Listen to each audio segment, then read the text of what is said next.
ಅದರ ಅರ್ಥ ಏನು? ನಮ್ಮ ಒಳಗಡೆ ಮನೋಬಲ ಕಡಿಮೆ ಇದೆ.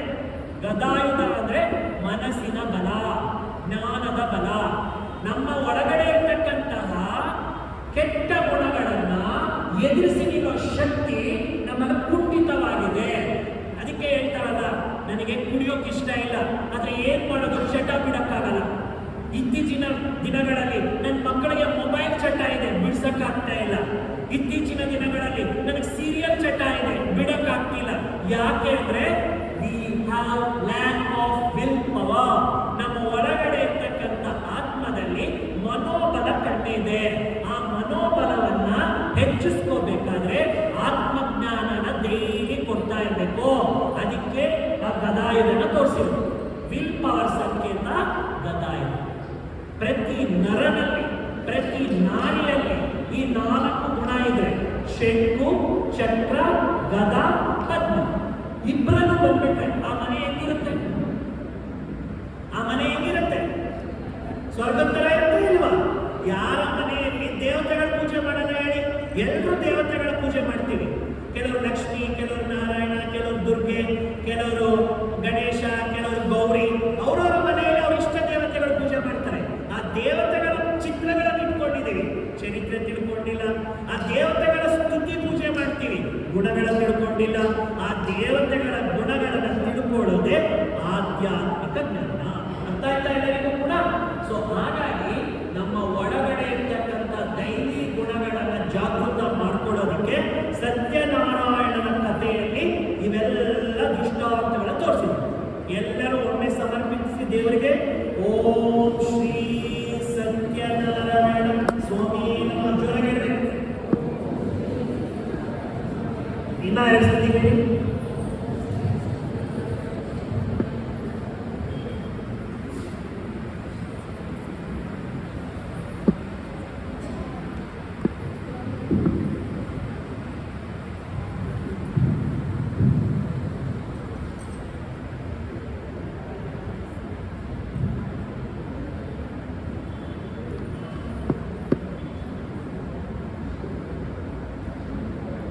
ಇಲ್ಲಿ ತನಕ ಸತ್ಯನಾರಾಯಣನ ಅಲಂಕಾರವನ್ನು ತಿಳ್ಕೊಂಡು, ಈಗ ಬಹಳ ಮುಖ್ಯವಾಗಿರ್ತಕ್ಕಂಥದ್ದು ಪ್ರತಿನಿತ್ಯ ನೀವು ಉಪಯೋಗಿಸ್ತಕ್ಕಂಥ ಪೂಜಾ ಸಾಮಗ್ರಿಗಳ ಬಗ್ಗೆ ಹೇಳ್ತಾ ಒಂದೊಂದು ವಿಷಯದ ಬಗ್ಗೆ ನಿಮ್ಗೆ ಅರ್ಥ ಮಾಡಿಸ್ತಾನೆ.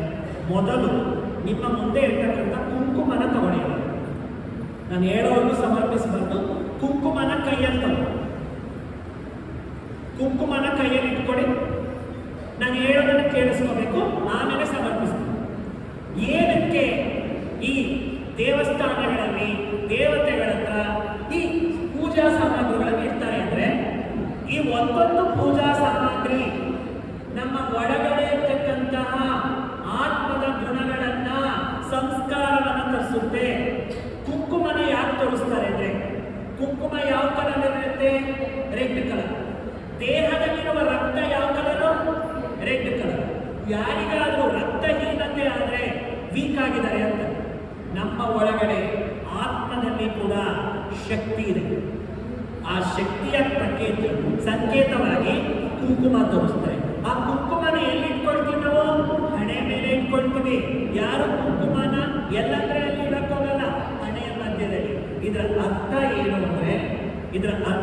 ಅಂದ್ರೆ ನಮ್ಮ ಒಳಗಡೆ ಇರ್ತಕ್ಕಂಥ ಆತ್ಮ ಶಕ್ತಿ ಸ್ವರೂಪ ಅಂತ.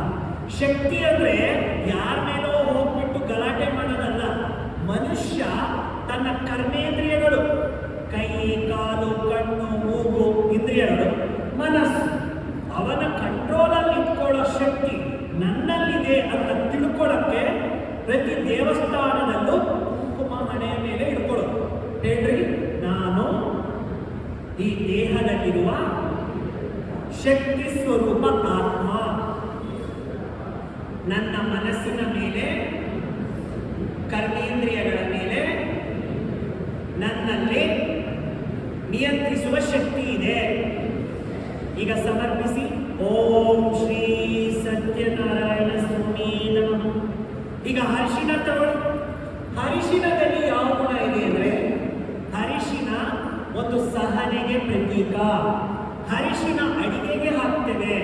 ಅಡಿಗೆಯಲ್ಲಿ ಇರ್ತಕ್ಕಂಥದ್ದೆಲ್ಲ ಒಂದು ಏನೆಲ್ಲ ಜೀವಾಂಶಗಳಿದೆ ಅದನ್ನು ಹಿಡಿದಿಟ್ಕೊಳ್ಳೋ ಶಕ್ತಿ ಆ ಅರಿಶಿಣದಲ್ಲಿದೆ. ಮನುಷ್ಯನಲ್ಲೂ ಅಷ್ಟೇ, ಒಂದು ಫ್ಯಾಮಿಲಿಯಲ್ಲಾಗ್ಬೋದು, ಒಂದು ರಿಲೇಶನ್ಶಿಪ್ ಅಲ್ಲಾಗ್ಬೋದು, ಎಲ್ಲರ ಜೊತೆ ಹೊಂದಿಕೊಳ್ಳೋ ಶಕ್ತಿ ಇದೆ. ಆ ಹೊಂದಿಕೊಳ್ಳೋ ಶಕ್ತಿ ನನ್ನಲ್ಲೇ ಇದೆ ಅಂತ ತಿಳ್ಕೊಳ್ಳಿ ಅಂತ ಹೇಳಿ ಅರಿಶಿಣ ತಂದು. ಹಾಗಾದ್ರೆ ಹೇಳಿ, ನನ್ನ ಆತ್ಮ ಗಟ್ಟಿಯಾಗಿ, ನನ್ನ ಆತ್ಮ ಎಲ್ಲರ ಜೊತೆ ಹೊಂದಿಕೊಂಡು ಸಹನೆಯಿಂದ ಬಾಳುವ ಆತ್ಮ. ಓಂ ಶ್ರೀ ಸತ್ಯನಾರಾಯಣ ಸ್ವಾಮಿ. ನೆಕ್ಸ್ಟ್ ಅಕ್ಷತೆ ತಗೊಳ್ಳಿ. ಅಕ್ಷತೆ ಅಂದ್ರೆ ಏನ್ ಗೊತ್ತಾ? ಆಶೀರ್ವಾದಗಳಿಗೆ ಸಂಕೇತ. ಯಾರಾದ್ರೂ ಮದುವೆ ಆದ್ರೆ ಅಕ್ಷತೆ ಯೂಸ್ ಮಾಡ್ತಾರೆ. ಯಾರಾದ್ರೂ ಆಶೀರ್ವಾದ ತಗೋಬೇಕು ಅಂದ್ರೆ ಕಾಲ ನಮಸ್ಕಾರ ಮಾಡಿ ನನಗೆ ಅಕ್ಷತೆ ಹಾಕಿ ಅಂತಾರೆ. ಅಕ್ಷತೆ ಅನ್ನೋದು ಶುಭ ಭಾವನೆಗಳಿಗೆ ಸಂಕೇತ. ಈ ಕಲಿಯುಗದಲ್ಲಿ ಏನು ಅಂದ್ರೆ ಒಳಗಡೆ ಒಂದಿರುತ್ತೆ, ಹೊರಗಡೆ ಒಂದು ಹೇಳ್ತಾರೆ. ಇಷ್ಟ ಇಲ್ಲ ಅಂದಾಗ ಮೇಲೆ ಅಕ್ಷತೆ ಹಾಕಿ ಚೆನ್ನಾಗಿರು ಅಂತಾರೆ, ಒಳಗಡೆ ನೀನು ಜೀವನದಲ್ಲಿ ಸರಿ ಹೋಗಲ್ಲ ಅಂತಾರೆ. ಅಂದ್ರೆ ನಮ್ಮ ಒಳಗಡೆ ಇರೋ ಭಾವನೆಗಳು ಶುದ್ಧವಾಗಿಟ್ಕೊಳ್ಳಿ ಅಂತ ಅಕ್ಷತೆ ತಂದಿದ್ದು. ಈ ಅಕ್ಷತೆಗಳೇ ಸುಮ್ಮನೆ ಎತ್ತಕ್ಕಲ್ಲ, ಆ ಅಕ್ಷಯ ತತ್ತೆ ತರ ನಿನ್ನ ಭಾವನೆಗಳು ಶುದ್ಧವಾಗಿಟ್ಕೊಳ್ಳಪ್ಪ ಅಂತ ತೋರಿಸ್ಲಿಕ್ಕೆ ಇಟ್ಟಿದ್ದು. ಪೂಜೆ ಮಾಡುವಾಗ ಅಕ್ಷತೆ ಯಾಕೆ ಹಾಕ್ತಾರೆ ಅಂದ್ರೆ, ನೀನು ಒಂದೊಂದು ಶಬ್ದ ಏನ್ ಹೇಳ್ತೀಯ ಅದು ನಿನಗೆ ನೀನು ಕೊಡುವ ಆಶೀರ್ವಾದ ಅಂತ ನಿನಗೆ ನೆನಪಿಸ್ಲಿಕ್ಕೆ ಅಕ್ಷತೆ ತಂದಿದ್ದು. ಬ್ಲೆಸ್ಸಿಂಗ್ಸ್, ಅಕ್ಷತೆ ಅಂದ್ರೆ ಬ್ಲೆಸ್ಸಿಂಗ್ಸ್. ಹೇಳಿ, ನಾನು ಸರ್ವರಿಗೂ ಶುಭ ಭಾವನೆಗಳನ್ನ, ಶುಭ ಕಾಮನೆಗಳನ್ನ ಕೊಡುವಂತಹ ಶುದ್ಧವಾಗಿರುವಂತಹ ಆತ್ಮ. ಓಂ ಶ್ರೀ ಸತ್ಯನಾರಾಯಣ ಸ್ವಾಮಿ. ನೆಕ್ಸ್ಟ್ ಗಂಧ ತಗೊಳ್ಳಿ. ಗಂಧ ಇದ್ರೆ ತಗೊಳ್ಳಿ, ಇಲ್ಲ ಅಂದ್ರೆ ಹೂವ ತಗೊಳ್ಳಿ. ಗಂಧ ಏನಂದ್ರೆ ಹೂವ ತಗೊಳ್ಳಿ. ಈ ಗಂಧ ಏನಪ್ಪ ಅಂದ್ರೆ ಯಾವುದೇ ಒಂದು ಗಂಧದ ಒಂದು ಗುಣ, ಪರಿಮಳ, ಅದು ಯಾವತ್ತೂ ತನ್ನ ಗುಣ ಬಿಡಲ್ಲ. ಸಪೋಸ್ ಗಂಧದ ಮರದ ಒಂದು ತುಂಡಿಗೆ ಸುಗಂಧವಾಗಿರೋದಕ್ಕೆ ಒಂದು ಬಟ್ಟೆಯನ್ನ ಸುತ್ತಬಿಟ್ಟು ಒಂದು 20 ದಿನ 15 ದಿವಸ ಬಿಟ್ಬಿಡಿ, ಆ ಗಂಧದ ಗುಣ ಎಲ್ಲ ಬಟ್ಟೆಗೆ ಬರುತ್ತಾ ಇಲ್ಲ? ಹಾಗೆ ಹೇ ಮಾನವ, ಒಂದು ಪ್ರಕೃತಿ ತನ್ನ ವಸ್ತುನ ತನ್ನ ಗುಣ ಬಿಡಲ್ಲ. ನೀನ್ಯಾಕೆ ಬಿಡ್ತೀಯ? ನೀನು ಕೂಡ ನಿನ್ನ ಒಳಗಡೆ ಜ್ಞಾನದ ಗಂಧವನ್ನ ತಗೋ, ಜ್ಞಾನದ ಶಕ್ತಿಯನ್ನು ತುಂಬಿಸ್ಕೊಂಡು ನಿನ್ನ ಸುತ್ತು ಇರೋರ ಹತ್ರ ಆ ಜ್ಞಾನದ ಪರಿಮಳವನ್ನ ಹರಡಿಸು.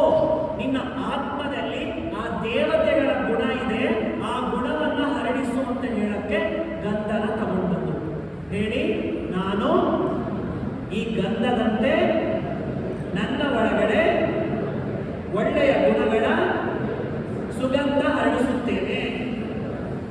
ಓಂ ಶ್ರೀ ಸತ್ಯನಾರಾಯಣ ಸ್ವಾಮಿ. ವಿಭೂತಿ ತಗೊಳ್ಳಿ, ಇದ್ರೆ ತಗೊಳ್ಳಿ, ಇಲ್ಲ ಹೂವ ತಗೊಳ್ಳಿ. ವಿಭೂತಿ ತಗೊಳ್ಳಿ. ವಿಭೂತಿನ ಏನಂತಾರೆ? ಭಸ್ಮ ಅಂತ. ಈ ವಿಭೂತಿನ ನಾವು ಸಾಮಾನ್ಯವಾಗಿ ಏನು ಹೇಳ್ತೇವೆ? ಯಾವುದು ಸುಟ್ಟೋಗಿರುತ್ತೆ ಬೂದಿ ಅಂತೀವಿ.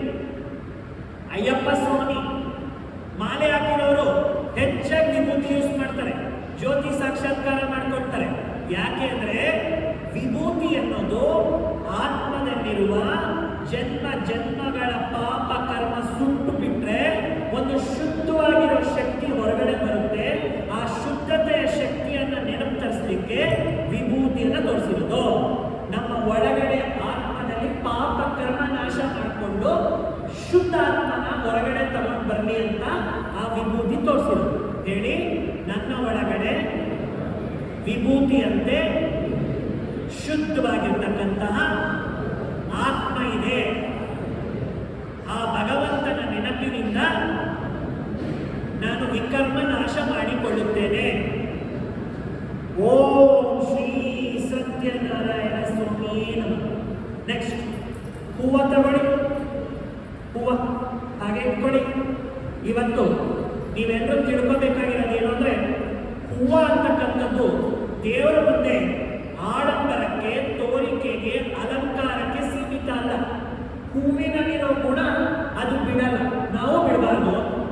ಉದಾಹರಣೆಗೆ ಸಂಪಿಗೆ ಹೂವು, ಮಲ್ಲಿಗೆ ಹೂವು ಎಲ್ಲಾದ್ರೂ ಇರಲಿ, ಅದ್ರ ವಾಸನೆನ ಸ್ವಲ್ಪ ನೋಡಿದ್ರೆ ಗೊತ್ತಾಗುತ್ತಲ್ಲ ಅದು ಯಾವ ಹೂವು ಅಂತ.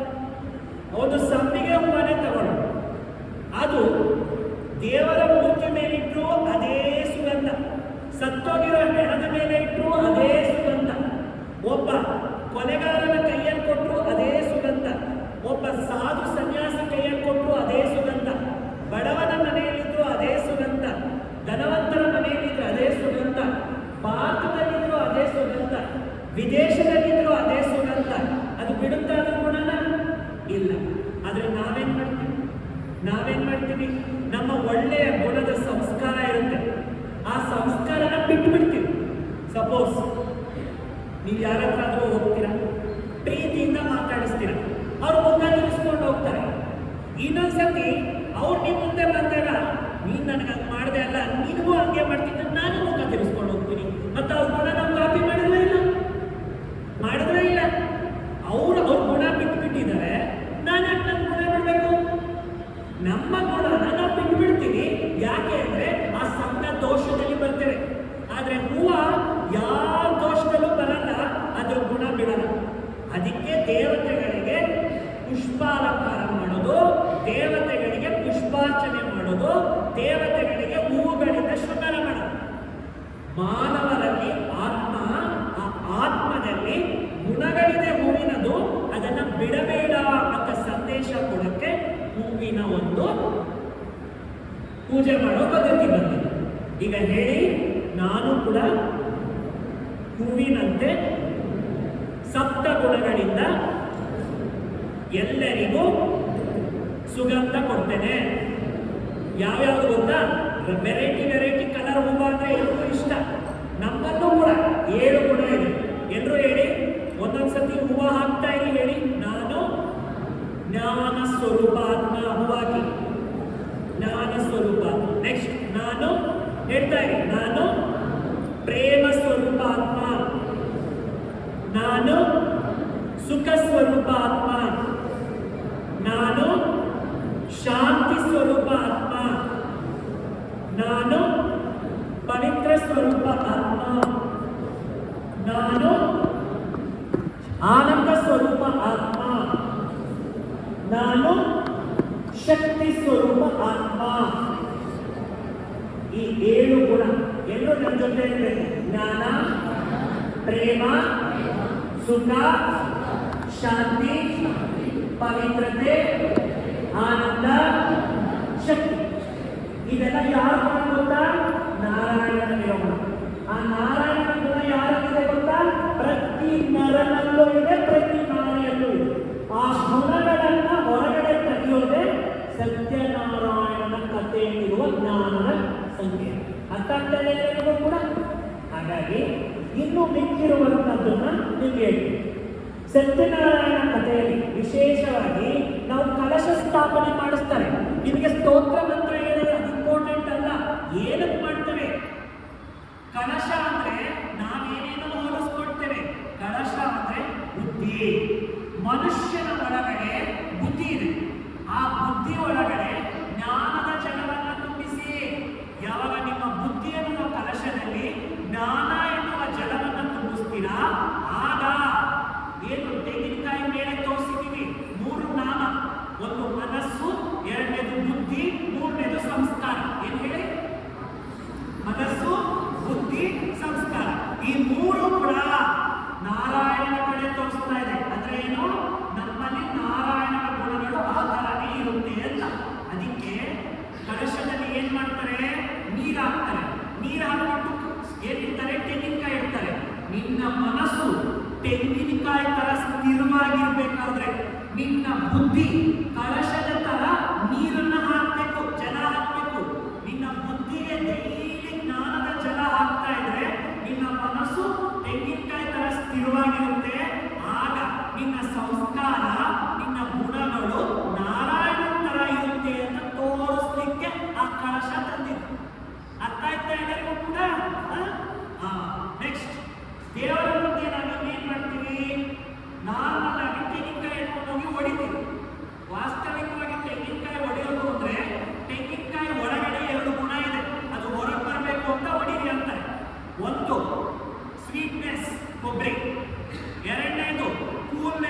ನೀರು. ಮನುಷ್ಯ ಒಳಗಡೋದು ಅಹಂಕಾರ ಅನ್ನೋ ತೆಂಗಿನಕಾಯಿ ಇದೆ. ಅಹಂಕಾರ ಒಡೆದ್ರೆ ನಮ್ಮಲ್ಲಿ ಮಧುರತೆ ಅಂದ್ರೆ ಕೊಬ್ಬರಿ ತರ ಮಧುರತೆ ಬರುತ್ತೆ. ತೆಂಗಿನಕಾಯಿ ನೀರ್ ತರ ಕೂಲ್ನೆಸ್ ಅಂದ್ರೆ ಶಾಂತಿ ಬರುತ್ತೆ. ಈ ಎರಡು ಕೂಡ ಹೊರಗಡೆ ತೆಗೆಯಲಿಕ್ಕೆ ಅಹಂಕಾರವನ್ನು ಹೊಡೀರಿ ಅಂತ ಹೇಳಿ ನಮ್ಮವ್ರು ಏನ್ ಮಾಡಿದ್ರು, ತೆಂಗಿನಕಾಯಿನ ದೇವರ ಹತ್ರ ಇಡಲಿ ಅಂದ್ರು. ನಾವೇನ್ ಮಾಡಿದ್ರೆ ತೆಂಗಿನಕಾಯಿ ಹೊಡೆದ್ಬಿಟ್ಟು ಅಹಂಕಾರ ಹಂಗೆ ಎತ್ಕೊಂಡು. ಅದಕ್ಕೆ ಜ್ಞಾನದ ಆಯುಧ ಬೇಕು. ಯಾವ ಆಯುಧ ಬೇಕು? ಜ್ಞಾನದ ಆಯುಧ. ಈ ಆಯುಧದ ಮೂಲಕನೇ ನಮ್ಮ ಒಳಗಡೆ ಅಹಂಕಾರನ ಹೊಡಿಬಹುದು. ಅದಕ್ಕೆ ದೇವರ ಮುಂದೆ 5 ತೋರಿಸಿದ್ದಾರೆ. 5 ತೆಂಗಿನಕಾಯಿ ಏನು ತೋರಿಸಿರೋದು? 5 ಕಥೆಯನ್ನ ಮಾತ್ರ ಹೇಳೋದು. ಆ ಕಥೆಯಿಂದ ಇರೋದು 5 ಕೆಟ್ಟ ಗುಣಗಳು: ಕಾಮ, ಕ್ರೋಧ, ಲೋಭ, ಮೋಹ, ಅಹಂಕಾರ. ಎದುರು ಹೇಳಿ ಒಂದ್ಸತಿ. ಅದನ್ನು ಹೊಡೆದ್ರೆ ಆ ನಾರಾಯಣನ ಗುಣಗಳು ನಿಮ್ಮಲ್ಲಿ ಜಾಗೃತ ಆಗುತ್ತೆ. ಯಾರು? ನೆಕ್ಸ್ಟ್ ದೇವರ ಮುಂದೆ ನಾನು ನೆಕ್ಸ್ಟ್ ಇನ್ನೇನು ಇರ್ತೀನಿ ಅಂತ ಹೇಳಿದ್ರೆ ಪಂಚಾಮೃತ. ಪಂಚಾಮೃತನ ಅಭಿಷೇಕ ಮಾಡೋದು ಎಲ್ಲರೂ ಕಲಿಸ್ತಾರೆ. ಆದ್ರೆ ಅದೇನು ಬಿಡ್ತಾರೆ ಗೊತ್ತಿಲ್ಲ. ಪಂಚಾಮೃತ ಅಂದ್ರೆ ಪಂಚಾಂಶಗಳು: ಹಾಲು, ಮೊಸರು, ಮತ್ತೇನು, ಜೇನು, ತುಪ್ಪ, ಸಕ್ಕರೆ. ಇದು 5 ಕೂಡ ನಾರಾಯಣನಿರೋ ಗುಣ, ನಮ್ಮಲ್ಲಿರೋ ಗುಣ. ಹೇ ಮಾನವರೇ, ನಿಮ್ಮ ಮನಸ್ಸನ್ನ ಹಾಲಿನ ತರ ಶುದ್ಧವಾಗಿಟ್ಕೊಳ್ಳಿ. ನಿಮ್ಮ ಮುಖವನ್ನ ಆ ಒಂದು ಮೊಸರಿನಂತೆ ಶೀತಲವಾಗಿಟ್ಕೊಳ್ಳಿ. ನಿಮ್ಮ ಕರ್ಮವನ್ನ ಆ ತುಪ್ಪದಂತೆ ಶ್ರೇಷ್ಠವಾಗಿಟ್ಕೊಳ್ಳಿ. ನಿಮ್ಮ ಮಾತನ್ನ ಜೇನಿನಂತೆ ಮಧುರವಾಗಿಟ್ಕೊಳ್ಳಿ. ನಿಮ್ಮ ಸಂಸ್ಕಾರನ ಸಕ್ಕರೆಯಂತೆ ಬೆಳೆಸ್ಕೊಳ್ಳಿ. ಇದೆಲ್ಲ ಸೇರಿದ್ರೆ ನಿಮ್ಮ ಜೀವನನೇ ಒಂದು ಪಂಚಾಮೃತ ಆಗುತ್ತೆ. ಜೀವನ ಏನಾಗುತ್ತೆ? ಪಂಚಾಮೃತ. ಆ ಪಂಚಾಮೃತದ ಜೀವನದಿಂದಾಗ ಅದು ನೀವು ನಾರಾಯಣನಿಗೆ ಅಭಿಷೇಕ ಮಾಡಿದಷ್ಟೇ. ಯಾರಿಗೆ ಅಭಿಷೇಕ ಮಾಡಿದಷ್ಟು? ಅದಕ್ಕೋಸ್ಕರ ದೇವರ ಪಂಚಾಮೃತ. ನೆಕ್ಸ್ಟ್ ಏನಂತ ಪದ್ಧತಿ ಅಂದ್ರೆ ಮಾವಿನ ಎಲೆಗಳು. ನಿತ್ಯ ಕಲ್ಯಾಣ ಪಂಚತೋರಣ ಅಂತ ನೀವು ಆ ಮಾವಿನ ಎಲೆಗಳು ಸಂಘಟನೆಯಲ್ಲಿ ತೋರಿಸ್ತಾರೆ. ನೀವು ಕೂಡ ಈ ಭಾರತ ದೇಶ ಸನಾತನ ಧರ್ಮ ಇದ್ದಿತ್ತು, ದೇವತಾ ಕುಲ ಇದ್ದಿತ್ತು, ವಸುದೈವ ಕುಟುಂಬ ಇದ್ದಿತ್ತು, ಯಥಾ ರಾಜ ರಾಣಿ ತಥಾ ಪ್ರಜಾ. ಇಲ್ಲಿ ತೋರಿಸಿದರೆ ನೋಡಿ, ಲಕ್ಷ್ಮೀನಾರಾಯಣ ತೋರಿಸಿದ್ದಾರೆ, ಅಲ್ಲಿ ರಾಜಮಂಡಲಿ ಕೃಷ್ಣರಾಜ ತೋರಿಸಿದ್ದಾರೆ. ಅದೆಲ್ಲ ಏನು ತೋರಿಸಿರೋದು? ಈ ಭಾರತದಲ್ಲಿ ಅಂತ ಕಲ್ಚರ್ ಇತ್ತು. ಅಂತ ದೇವತೆಗಳು ಹೇಗಿದ್ರು ಅಂದ್ರೆ ಜೊತೆಗೆ ಕೂಡಿ ಇದ್ರು. ವಸುದೈವ ಕುಟುಂಬವಾಗಿತ್ತು. ಮನೆ ಮನೆ ಸ್ವರ್ಗ ಇತ್ತು. ಅದು ಯಾರ್ದೋ ಅಲ್ಲ ಕತೆ, ನಮ್ದೇ. ನಮ್ಮ ಒಳಗಡೆ ಇರೋ ಆತ್ಮನೆ ಬ್ಯಾಟ್ರಿ ಡೌನ್ ಆಗ್ಬಿಟ್ಟು ಇದಾಗ್ಬಿಟ್ಟಿದೀವಿ. ಈಗ ಬ್ಯಾಟ್ರಿ ಚಾರ್ಜ್ ಆಗ್ಬೇಕಾಗಿದೆ. ಅವರೆಲ್ಲ ಏಕತೆಯಲ್ಲಿ ಇದ್ದಿದ್ದಕ್ಕೆ ಆ ತೋರಣ ಕಟ್ಟೋದು. ಜೊತೆಗೆ ಎಲ್ಲರೂ ಇದ್ರು, ಯೂನಿಟಿ ಇತ್ತು. ಒಂದೇ ಕುಲ, ಒಂದೇ ಧರ್ಮ, ಒಂದೇ ಭಾಷೆ, ಒಂದೇ ಜಾತಿ, ಒಂದೇ ಕುಟುಂಬ, ಎಲ್ಲರೂ ಒಂದಾಗಿದ್ರು ಅಂತ ತೋರಿಸಿದ್ರು. ನೆಕ್ಸ್ಟ್ ನಾವು ಪಕ್ಕದಲ್ಲಿ ಏನ್ ಮಾಡ್ತೀವಿ? ಬಾಳೆಗೊಣ ಇಡ್ತೀವಿ. ಜೀವನದಲ್ಲಿ ಏನಾದ್ರೂ ಒಳ್ಳೇದಾದ್ರೆ ಏನ್ ಹೇಳ್ತೀವಿ? ಯಾವಾಗಲೂ ನೀವು ಹ್ಯಾಪಿ ಆಗಿರೋ ಅಂತ ಹೇಳಲ್ಲ, ಎವರ್ ಗ್ರೀನ್ ಆಗಿರೋ ಅಂತ ಹೇಳ್ತಾರೆ. ಎವರ್ ಗ್ರೀನ್ ಅಂದ್ರೆ ಏನು? ಪರ್ಮನೆಂಟ್. ನಮ್ಮ ಜೀವನದಲ್ಲಿ ಖುಷಿ, ಶಾಂತಿ 1 ವರ್ಷ ಇರಬೇಕಾ, 2 ವರ್ಷ ಇರಬೇಕಾ, ಪರ್ಮನೆಂಟ್ ಆಗಿರ್ಬೇಕಾ? ಯಾರು ಪರ್ಮನೆಂಟ್ ಬೇಕು? ಕೈ ಎತ್ತಿ.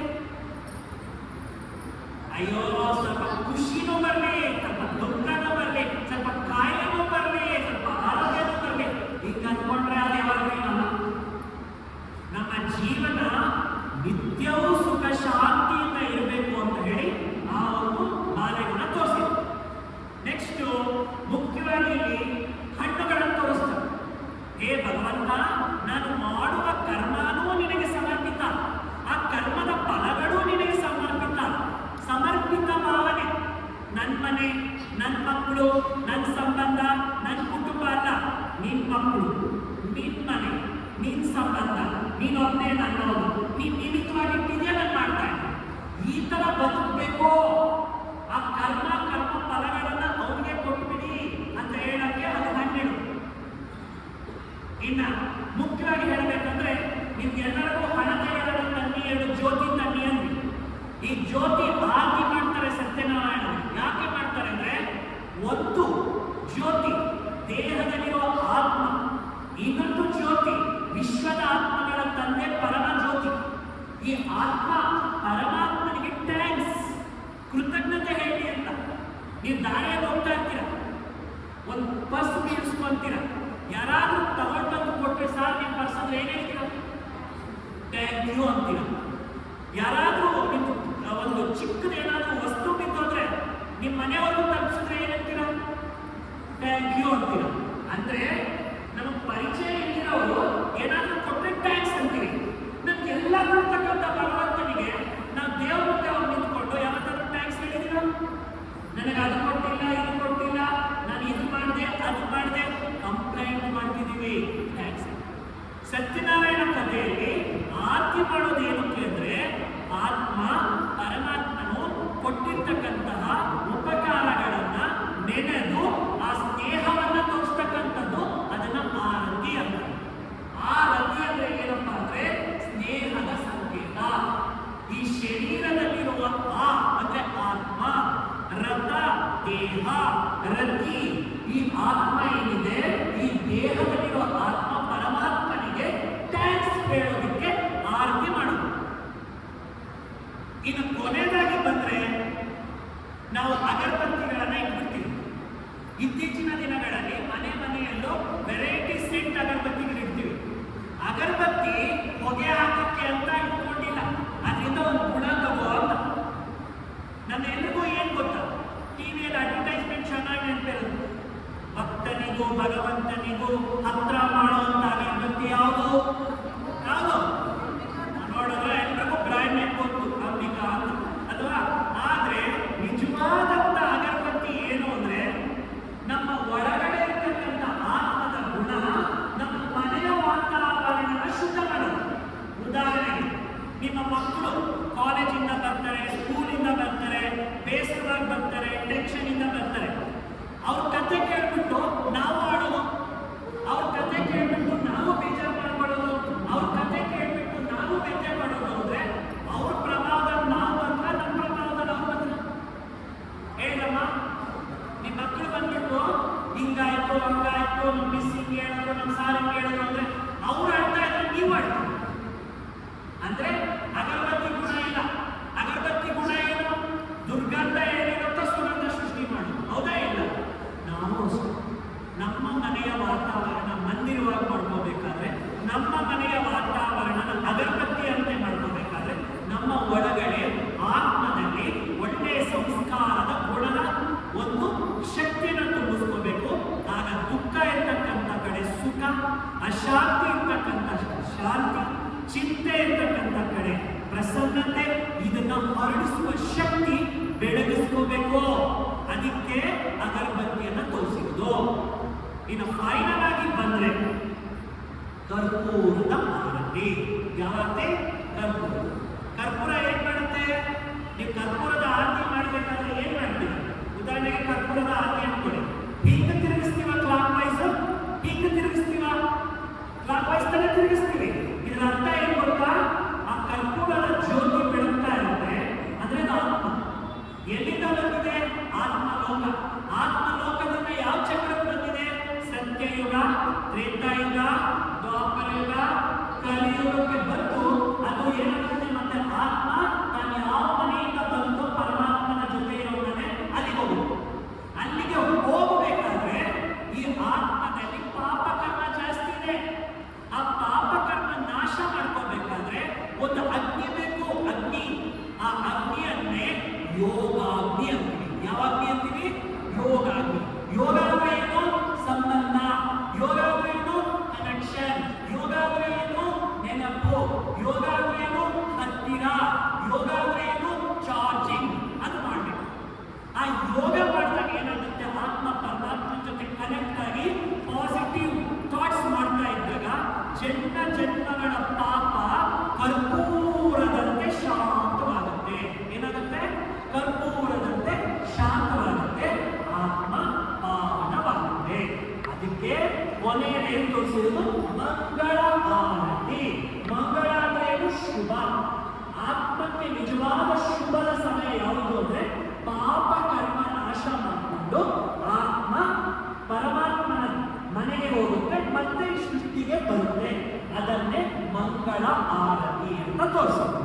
ಈ ರೀತಿ ಸತ್ಯನಾರಾಯಣ ಕಥೆ ಒಂದೊಂದು ಪೂಜಾ ವಿಧಾನದ ಸಾಮಗ್ರಿಗಳು, ಅಧ್ಯಾಯಗಳು ನಮ್ಮ ಒಳಗಡೆ ಇರ್ತಕ್ಕಂತಹ ಆತ್ಮನ ಒಂದು ಅನುಭೂತಿ, ಪರಮಾತ್ಮನ ಅನುಭೂತಿ ಮಾಡಿಸ್ಲಿಕ್ಕೆ ಈ ಕಥೆಯನ್ನ ಕೇಳಿ. ಅಂದ್ರೆ ಒಂದು ಕೇವಲ ಶಾಸ್ತ್ರ ಮಾಡಿ ಮಂತ್ರ ಹೇಳ್ಬಿಟ್ಟು ಪ್ರಸಾದ ಟೈಮಲ್ಲಿ ಬಂದು ಪ್ರಸಾದ ತಿನ್ಬಿಟ್ಟು ಹೋಗ್ಬಿಟ್ಟು ಮತ್ತೆ ಅದೇ ಜೀವನ, ಮತ್ತೆ ಅದೇ ಟೆನ್ಷನ್ ಲೈಫ್.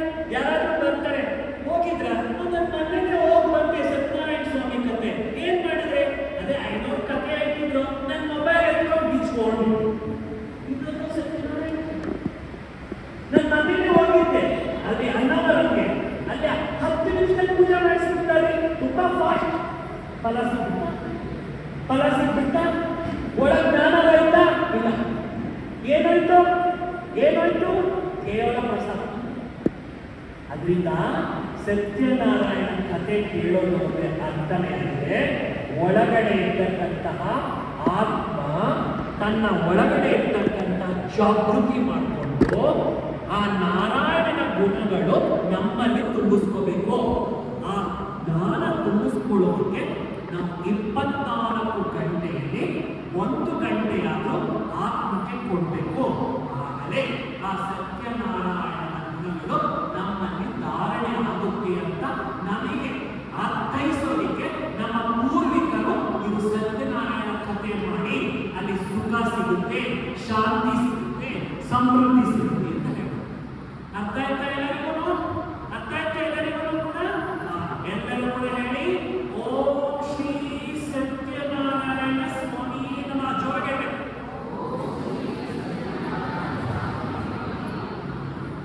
ಈ ರೀತಿ ಸತ್ಯನಾರಾಯಣನ ಕಥೆಯಲ್ಲಿರ್ತಕ್ಕಂತಹ ಗೂಢವಾದ ನಿಗೂಢವಾದ ಅರ್ಥ ಒಂದು ದಿನ ಕೇಳಿಬಿಟ್ರೆ ನಾವು ನಾರಾಯಣ ಹತ್ರ ಆಗಲ್ಲ. ಹೇಳ್ತಾರ ಒಂದು ದಿನದಲ್ಲಿ ಯಾರು ಕೂಡ ಏನಾಗಕ್ಕಾಗೋದಿಲ್ಲ. ಗೌತಮ ಬುದ್ಧ ಆಗಕ್ಕಾಗಲ್ಲ, ಹೌದಾ ಇಲ್ವಾ? ಒಂದು ಕಲ್ಲು ಶೇಪ್ ಬರ್ಬೇಕಂದ್ರೆ ಉಳಿಬಿಟ್ಟು ಬೀಳ್ತಾ ಇರ್ಬೋದು, ಹೌದಾ ಇಲ್ವಾ? ಒಂದು ಬಟ್ಟೆ ವಾಶ್ ಆಗ್ಬೇಕಂದ್ರೆ ಬ್ರಷ್ ಬೀಳ್ತಾನೆ ಇರಬೇಕು. ಹಾಗೆ ಆತ್ಮ ಶುದ್ಧ ಆಗ್ಬೇಕಾದ್ರೆ ಜ್ಞಾನ ಬೀಳ್ತಾರೆ. ಒಂದು ರಫ್ ಆಗಿರೋ ಕಲ್ಲುನ ನೀರು ಬೀಳ್ತಾ ಬೀಳ್ತಾ ಬೀಳ್ತಾ ಬೀಳ್ತಾ ಒಂದಿನ ನೈಸ್ ಆಗುತ್ತಾ ಇಲ್ಲ? ಹಾಗೆಯೇ ನಮ್ಮ ಹೊರಗಡೆ ಕೂಡ ಆತ್ಮಕ್ಕೆ ಜ್ಞಾನನ ಕೊಡ್ತಾನೆ. ಏನು ಆದಿ ದಂಪತಿಗಳಿದ್ದಾರೆ, ಏನು ನಿಮ್ಮ ಮುಂದೆ ಆ ಲಕ್ಷ್ಮೀನಾರಾಯಣರಿದ್ದಾರೆ, ಅವರ ಗುಣಗಳು ನಮ್ಮಲ್ಲಿದ್ದಾರೆ. ಹಾಗಾಗಿ ಇವತ್ತು ನಾವೆಲ್ಲರೂ ಸತ್ಯನಾರಾಯಣನ ಕಥೆಯಿಂದ ಒಂದು ಸಂದೇಶ ತಗೋಬೇಕು, ಪರಿವರ್ತನೆ ತಗೋಬೇಕು. ನಮ್ಮ ಒಳಗಡೆ ಇರುವಂಥ ಆತ್ಮಕ್ಕೆ ನಾವೆಲ್ಲರೂ ಕೂಡ ಏನು ಮಾಡಬೇಕಾಗಿದೆ? ಸಂತುಷ್ಟವಾಗಿ. ಹಾಗಾಗಿ ಈಗ ನಾವೆಲ್ಲರೂ ಒಳ್ಳೆಯ ಒಂದು ಸಂಕಲ್ಪ ಮಾಡಿ ಈ ಕಥೆ ಸಂಪನ್ನ ಮಾಡೋಣ.